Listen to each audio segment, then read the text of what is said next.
আমাদের সর্বজন শ্রদ্ধেয় বেগম খালেদা জিয়া থেকে শুরু করে তারেক রহমান সাহেব ওই জামায়াত ইসলামের ৭১-এর ভূমিকা নিয়ে কি বলেছে এগুলো এখনও সব আর্কাইভ।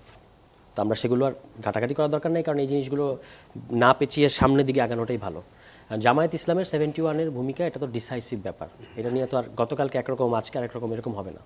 কিন্তু আপনি তাকে প্রতিদিন আওয়ামী স্টাইলে, আওয়ামী লীগ তাকে যেভাবে ডিল করতে চেয়েছে কিংবা আওয়ামী লীগের এলাই মিত্ররা তাকে যেভাবে ডিল করতে চেয়েছে, এইটা জামায়াত ইসলামকে কি শক্তিশালী করে নাই?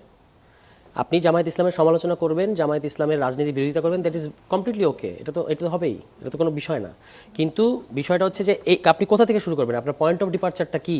যে আমি তাকে অ্যানাইহিলেট করতে চাই এখানে, নাকি এটা এই সমাজে আছে এবং ডিপলি তারা এই সমাজের মানে রুটেড, এখান থেকে আপনার সমালোচনা শুরু হবে। দুইটা আপনাকে দুই জায়গায় নিয়ে যাবে। যেভাবে আওয়ামী লীগ এতদিন তাকে নিয়ে খেলতে চেয়েছে, এটা প্রকারান্তরে আওয়ামী লীগের কী পরিণতি ডেকে এনেছে দেখেন, এবং জামায়াত ইসলামকে কিন্তু প্রকারান্তরে শক্তিশালী করেছে, তাকে ভিকটিমের মর্যাদা দিয়েছে।